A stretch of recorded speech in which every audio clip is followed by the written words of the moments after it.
Transportation is the movement of humans, animals, and goods from one location to another. In other words, the action of transport is defined as a particular movement of an organism or thing from a point A to a point B. Modes of transport include air, land, water, cable, pipeline, and space. The field can be divided into infrastructure, vehicles, and operations. Transport enables trade between people, which is essential for the development of civilizations. Human first means of transport involve walking, running, and swimming. The domestication of animals introduced a new way to lay the burden of transport on more powerful creatures, allowing the hauling of heavier loads or human riding animals for greater speed and duration. Inventions such as the wheel and the sled help make animal transport more efficient through the introduction of vehicles. Water transport, including row and sail vessels, dates back to time immemorial and was the only efficient way to transport large quantity or over large distance prior to the Industrial Revolution. A mode of transport is a solution that makes use of a particular type of vehicle, infrastructure, and operation.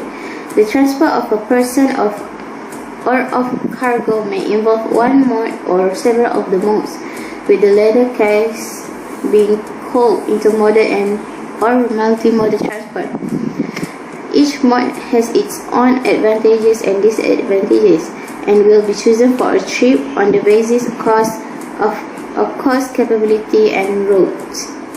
The first mode is human power. Human power is a form of sustainable transport. It's the transfer of people and or goods using human muscle power in the form of walking, running, and swimming. Modern technology has allowed machines to enhance human power. Human power transport remains popular for reasons of cost saving, leisure, physical exercise, and environmentalism. It is sometimes the only type available, especially in underdeveloped or inaccessible regions. Although humans are able to walk without infrastructure, the transport can be enhanced through the use of roads, especially when using human power. With vehicles such as bicycles, inline skates, human power vehicles have also been developed for difficult environments such as snow and water, by watercraft, rowing, and skiing. Even though air can be entered with human power aircraft. The second mode is animal power. Animal power transport is the use of working animals for the movement of people and commodities. Humans may ride some of the animals directly, use them as pack animals for carrying goods, or harness them alone or in teams to pull sled or wheel vehicles. Next, the air mode. The air mode, or commonly called airplane, is heavier than aircraft, where movement of the air in relation in the wings is used to generate. Tools necessary for aircraft are airflow over the wings for lift and an area for landing. The majority of aircraft also need an airport with the infrastructure to receive maintenance, restocking, refueling, and for the loading and unloading of crew, cargo, and passengers. While the vast majority of aircraft land and take off on land, some are capable of take off and landing on ice, snow, and calm water. The first element in transportation is infrastructure. Infrastructure is a fixed installation that allows a vehicle to operate. It consists of a roadway, a terminal, and facilities for parking and maintenance. So the second element is vehicles. The vehicles is non-living device that used to move people and goods. Unlike the infrastructure, the vehicles is move along with the cargo and riders. So the third element is operation, and the last element is a policy. So next, I will to talk about the functions of transportation.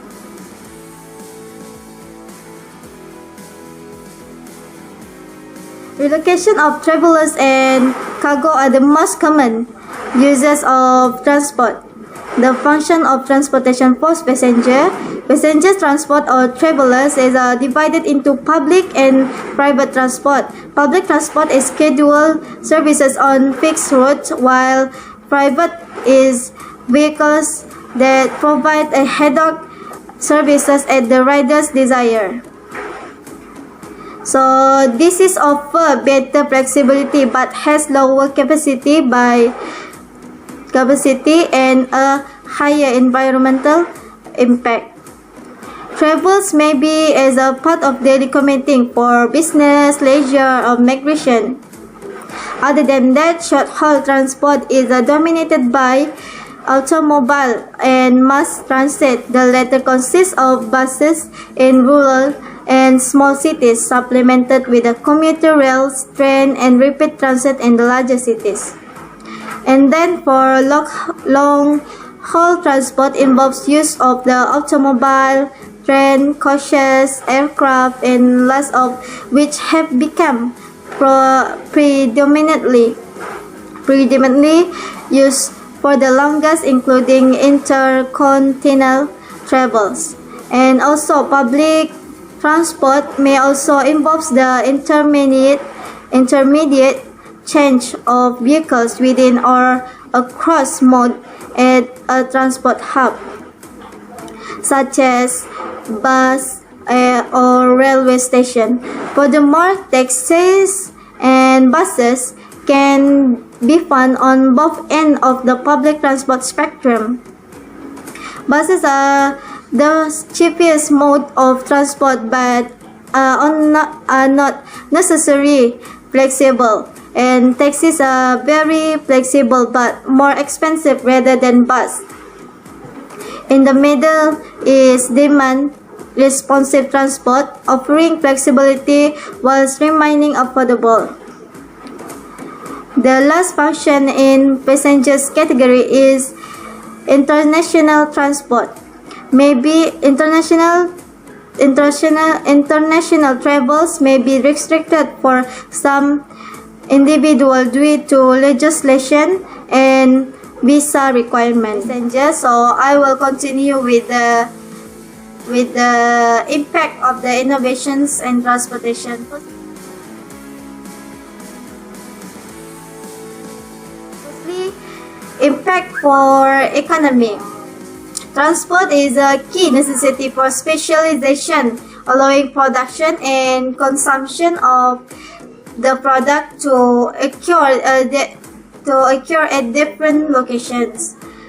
Throughout history, transport has been a spur of expansions. Better transport allows more trade and a greater spread of people. Economic growth has always been dependent on increasing the capacity and rationality of